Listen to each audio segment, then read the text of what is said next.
Shadow Freddy and Shadow Bonnie, or better known as RWQFSFASXC, are two characters who have been on my mind a lot lately. Now, Five Nights at Freddy's is no stranger to these mysterious characters, for example, Golden Freddy or even the purple guy, but these characters were eventually explained down the line. But for some reason, Scott never really gave us an explanation as to why these characters were added to the game, but I think that makes them all the more interesting, as we are left to speculate who these animatronics really are, how they came to be, and what purpose they serve in the narrative. To give you a quick recap, Shadow Freddy and Shadow Bonnie are two Easter egg animatronics which appear all over the series. For Shadow Freddy, he can randomly be seen on the parts and service camera in Five Nights at Freddy's 2, and then later seen in the FNaF 3 office, the FNaF 3 minigames, and even makes an appearance in FNaF World. As for Shadow Bonnie, he would have a 1 in 1 million chance of spawning in your office in FNaF 2, and once in your office, he would just stand there and not attack you, which I find very strange. He also makes a cameo in FNaF 3 as this little guy on your desk, and as a playable character in the minigames, which you will control to achieve the happiest day Easter egg. Oh yeah, and they even put this guy in FNaF World and also in FNaF AR, which I found very interesting.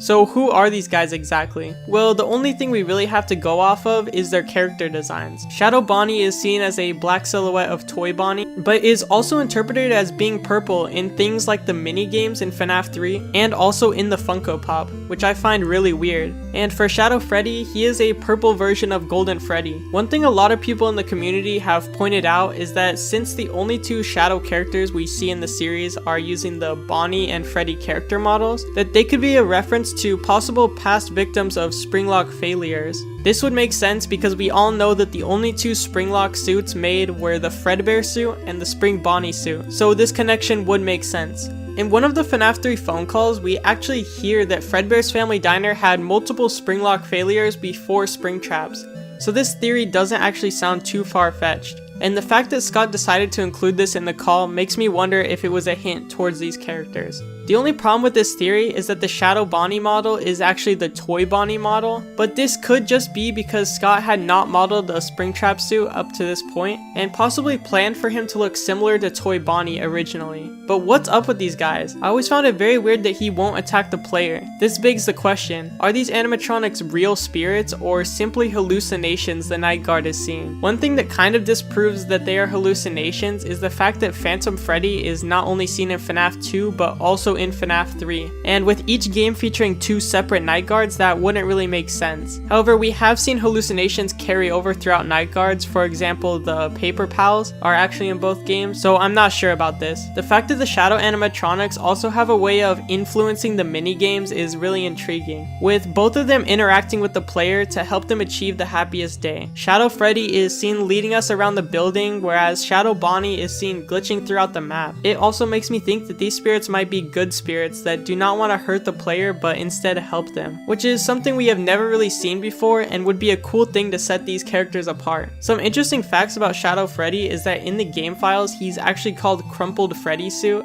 and in FNaF World, Shadow Freddy actually has a quote in the loading screen and it says, "I'll eat your soul." So yeah, I guess he's maybe not so much of a good spirit after all. One last interesting thing about Shadow Freddy is that he has his signature quote, "Follow me," which he is seen saying in the minigames to lure you into being dismantled by the purple guy, and he is actually seen saying this in the Twisted Ones graphic novel on this page right here. As for Shadow Bonnie, he can actually be seen on this cardboard cutout right here in Security Breach. So I guess this does kind of confirm he is a real animatronic. I'm not really sure, this could be some really weird retcon that Security Breach made, but who knows, as it is made by a different studio and maybe they had different views on what Shadow Bonnie actually was. More evidence that Shadow Bonnie is real though is that he also appears in FNaF AR. Also, this appearance completely throws away my good spirit theory because he will attack you during this. But yeah, he literally shows up in this game as some sort of ghost or spirit. It's really weird to me how these Shadow characters are these kind of godlike entities that are able to just do whatever they want. If these really were janitors or other employees that worked at Fredbear's Family Diner who died due to Springlock failures, I mean, they kinda got lucky. I mean, they get to live forever and basically teleport around wherever they want. They also don't really have to follow the rules that the other animatronics have to, like how Springtrap can be lured away with audio and stuff like that. I just find the story behind these characters very intriguing, and the fact that Scott has not told us anything about them makes it all the more fun to speculate about them. So I want you guys to let me know your theories on who these two characters are, and I'll make sure to read all the comments that you guys leave.